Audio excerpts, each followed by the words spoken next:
అందరికీ నమస్కారం అండి. ఈరోజు వెన్నెముక సమస్యలు అంటే మనిషికి ఈ వెన్నుపూసలో వచ్చే ఆబ్స్ట్రాక్షన్స్ అంటే వెన్నుపూసలు జరగటం, నొక్కుకుపోవటం, పక్కకి వంగిపోవటం వీటి కారణంగా మనకి తల యొక్క వెనుక భాగం నుంచి 2 కాళ్ళ యొక్క సందుల దాకా పయనించే వెన్నుపాము ఇది 4 పార్ట్‌ల కింద మనము చెప్పబడింది. ఫస్ట్‌ది సర్వైకల్ స్పాండిలోసిస్ అంటే మెడపూసల్లో అరుగుదల, జరగటం, నొక్కుకుపోవటం, అరిగిపోవటం, పక్కకి వంగిపోవటం జరిగినప్పుడు మన మెదడు నుంచి కాళ్ళకెళ్ళవలసిన బ్లడ్ సర్క్యులేషన్ అనేది 100% జరగదు. ఇది ఒక 20%, 30% గ్యాప్ రావటం వలన 100% మన యొక్క శరీర భాగాలు పనిచేయవు. అప్పుడు ఈ సర్వైకల్ సెక్టర్‌లో వచ్చిన ఆ బ్లాకేజ్‌కి మనము ఈ 2 చేతులు తిమ్ముర్లు, నొప్పి, మొద్దు బారిపోవటం తదితర కారణాల వలన ఈ చేతులతో ఏమి పట్టుకోలేని పరిస్థితి. వాళ్ళు చాలా బాధపడుతుంటారు. చేతులు కూడా పైకెత్తలేరు. తద్వారా వీళ్ళు ఈ 2 చేతులు చాలా కష్టంతో పని చేసుకుంటుంటారు. ఇక రెండోది లంబర్ సెక్టర్.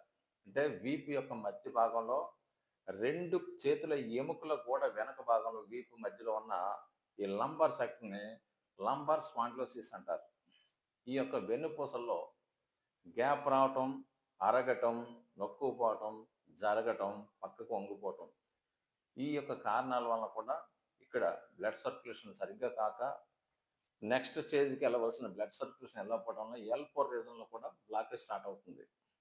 ఈ L4 రీజన్‌లో బ్లాకేజ్ వచ్చినప్పుడు ఆటోమేటిక్‌గా 2 కాళ్ళకి బ్లడ్ సర్క్యులేషన్ అవ్వదు. ఎప్పుడైతే 2 కాళ్ళకి బ్లడ్ సర్క్యులేషన్ జరగలేదో 2 కాళ్ళు తిమ్మిరి, మంట, చురుకు, పోటు, మొద్దు బారిపోవటం. సపోజ్ వారు కింద కూర్చున్నా, 2 కాళ్ళ మీద కూర్చున్నా, వంగున్నా, నుంచున్నా కాళ్ళు ఫ్రీగా ఉండవు. అంటే నడవటానికి, పని చేసుకోవటానికి, వంగోవటానికి, ఒకసారి టాయిలెట్‌కెళ్ళిన వాళ్ళ పని చేసుకోలేరు. ఈ విధంగా L4 రీజన్‌లో వచ్చిన ఈ మెయిన్ లంబర్ వెయిన్ ఆబ్స్ట్రాక్షన్ అంటే బ్లడ్ సర్క్యులేషన్ ఎప్పుడైతే జరగలేదో, ఈ నడుము యొక్క భాగంలో ఎక్కువ విపరీతం పోటొచ్చి, కొంతమంది ఈ నడుము నొప్పితో మేము బాధపడలేకపోతున్నాం దీనికి ఏంటని చాలా బాధపడుతుంటారు. నడుము నొప్పికి ఎప్పుడు మెయిన్ రీజన్ ఏంటంటే, మీరు ఏళ్ల తరబడి మీరు చేసే పని యొక్క ప్రభావం ఈ నడుము దగ్గర L4 రీజన్‌లో ఉన్న వెన్నుపూసల మీద పడి అవి అరగటం, జిగురు అక్కడ తగ్గిపోవటం, తర్వాత ఏదన్నా గతంలో జరిగినప్పుడు పడిపోయినప్పుడు ఈ వెన్నుపూసలు పక్కగా జరగటం గానీ, లేకపోతే నొక్కుపోవడం గానీ, లేకపోతే దూరంగా జరగటం గానీ జరిగినప్పుడు అటు ఆ పక్క నుంచి వెళ్తున్న రక్తనాళాల్లో నేరో రూట్ అంటే సన్నబడి బ్లడ్ సర్క్యులేషన్ ఎళ్ళదు. దీని ద్వారా కూడా 2 కాళ్ళు పనిచేయవు. ఇక అది L4 సెక్షన్ తర్వాత ఎస్ సెక్షన్ అంటే మన సీట్ ఉంటుంది కదా! 2 కాళ్ళు విడే ముడ్డు పూసల నుంచి వచ్చే చిన్న చిన్న పూసలుంటాయి. వాటిల్లో కూడా ఎస్ సెక్షన్ అంటారు ఆటిని. ఆ ఎస్ సెక్షన్‌లో కూడా బ్లడ్ సర్క్యులేషన్ తేడా వచ్చినప్పుడు ఈ వెన్నుపాము యొక్క ఫంక్షనింగ్ కరెక్ట్‌గా ఉండదు. తద్వారా కాళ్ళు, 2 కాళ్ళు తిమ్మిరి రావటం, ఈ విధంగా వాళ్ళు చాలా బాధపడుతుంటారు. కాళ్ళు పట్టేయటం, బిగబట్టేయటం, కాళ్ళు సడలింపు క్లియర్‌గా ఉండదు. అనేక సమస్యలతో వీళ్ళు టాయిలెట్స్‌కెళ్ళినప్పుడు నరకాన్ని చూస్తుంటారు.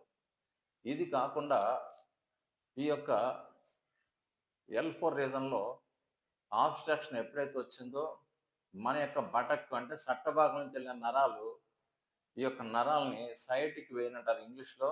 తెలుగులో గుదరసి వాతం అంటారు. అంటే ఈ యొక్క ఆహ్, గుదరసి అంటే ఉదాహరణకి రాబందు అంటే ఈగిల్స్ ఉంటాయి కదా! పక్షులు వంగుని నడుస్తాయి కదా! ఆ విధంగా ఈ సమస్యని ఫేస్ చేసేవాళ్ళు అంటే బాధపడేవాళ్ళు వంగుని నడుస్తారు. స్ట్రెయిట్‌గా నడవలేరు. కాబట్టి ఈ పార్ట్‌కి వచ్చే సమస్యని గుదరసి వాతం అన్నాడు. మనిషికొచ్చే 80 వాత రాగాల్లో ఆయా భాగాల్లో వచ్చిందానికి ఒక్కొక్క పేరు పెట్టబడింది. అలాగే నడుము దగ్గర నుంచి వెళ్తున్న ఈ బటక్‌లో సట్ట భాగం నుంచి వెళ్ళే నరము బొటనవేలు దాకా వెళ్తుంది. ఈ బొటనవేలు వెళ్ళే ఈ నరాన్ని ఉత్తరసి వాతం అంటారు. ఈ నరంలో బ్లడ్ సర్క్యులేషన్ ఎప్పుడైతే జరగలేదో కాలు కూడా 100% ఫంక్షనింగ్ ఉండదు. అంటే సరిగ్గా పనిచేయదు.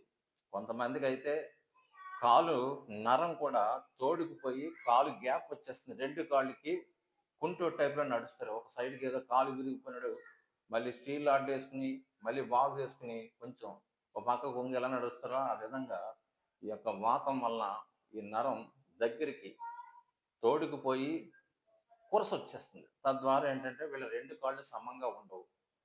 కాబట్టి సైయాటికా పెయిన్ కూడా మెయిన్ ఏంటంటే ఈ యొక్క L4 రీజన్ నుంచి స్టార్ట్ అవుతుంది కాబట్టి ఇటువంటి సమస్య ఉన్న వాళ్ళకి ఫస్టు రెస్ట్ తీసుకోవాలి. 2 మందులు జాగ్రత్తగా వేసుకోవాలి. ఆహార నియమాలు పాటించాలి. దీనికి ఆపరేషన్ మాత్రం పరిష్కారం కాదు. ప్రతి వ్యాధికి ఆయుర్వేదం ఏం చెప్తుందంటే మన శరీరంలో ఉన్న వాతము, పైత్యము, కఫం అనే 3 తత్వాలు అదుపులో ఉంచుకోవాలి. అంటే సమస్థితిలో ఉంచుకోవాలి. సమస్థితిలో ఉంచుకోవాలంటే ఫస్ట్ సుఖ విరోచనం కావాలి. 2 తిన్నది మంచిగా అరిగేసేలా చూసుకోవాలి. 3 మనము ఆహారము ఎలా తీసుకుంటున్నామో మన శరీరం రెస్ట్ కోరుకుంటుంది కాబట్టి మంచి నిద్రని కలిగి ఉండాలి. ఇలా చేయటం వలన మీ యొక్క సమస్యలనేవి చాలా వరకు సాల్వ్ అవుతాయి. కాబట్టి ఈ వాతం అనేది శరీర భాగాల్లో ఎక్కడ సంచరిస్తే అక్కడ శూల జనిస్తుంది. అంటే నొప్పి కలిగిస్తుంది. వాతమే వాయువు, వాయువే గాలి. వాయువు సూక్ష్మ రూపంలో శరీర భాగాలను సంచరించి శరీర భాగాల్ని నాశనం చేస్తుంది. అంటే పాడు చేస్తుంది. శూల కలిగిస్తుంది. కాబట్టి వాతాన్ని అశ్రద్ధ చేయకూడదు. వాతాహారం అంటే మనం గుర్తుపెట్టుకోవాల్సింది ఎప్పుడు కూడా non veg group of food, దుంపకూరలు, ములక్కాయ, గోంగూర, మసాలా ఐటమ్స్, చింతపండు, మామిడికాయ పచ్చళ్ళు లాంటివి ఎక్కువ తీసుకోకుండా నార్మల్ ఫుడ్‌ని మెయింటైన్ చేసుకుంటూ, తిన్న ఆహారం మంచిగా అరిగేలా చూసుకుంటూ, సుఖ విరోచనం గావిస్తే ఈ వాత రోగాలన్నీ తగ్గుతాయి. వాతం అంటే మన శరీర భాగంలో ఏర్పడే ప్రతి జాయింట్ పెయిన్‌కి వాతమే కారణం. అలాగే న్యూరో డిజార్డర్స్ నరాల బలహీనత, నరాలు కుచించుకుపోవటం, నరాల శక్తి తగ్గిపోవటం ఇది కూడా వాత ప్రభావమే. వాతం అంటే స్తంభన. ఈ స్తంభన అనేది మనిషి శరీరాన్ని ఎక్కడ తీసుకెళ్తుందంటే వాడిని పరిమితం బెడ్‌కి పరిమితం చేసేస్తారంట. మంచానికి పరిమితం అయిపోతాడు. కాబట్టి ఈ యొక్క వెన్నుపూస కంప్లైంట్‌ని ఎప్పుడు అశ్రద్ధ చేయకండి. ఆయుర్వేదంలో మంచి మందులుంటాయి. మీకు సమీప దగ్గరలో ఉన్న డాక్టర్‌లని మంచి ఆయుర్వేద డాక్టర్‌లని కాంటాక్ట్ చేసి అవసరమైన సో మీకు తగ్గని యెడల మా యొక్క పై నంబర్‌ని మీరు సంప్రదిస్తే మంచి మందులు మీకు లోకల్ వాళ్ళైతే వచ్చి తీసుకెళ్ళొచ్చు. లేకపోతే కొరియర్ పోస్టుల ద్వారా, ఫోన్‌పే ద్వారా మీరు అమౌంట్ పంపిస్తే మీకు పార్సెల్ ద్వారా పంపిస్తాము. మంచి చికిత్స కొరకు పై నంబర్‌ని సంప్రదించండి. Thank you.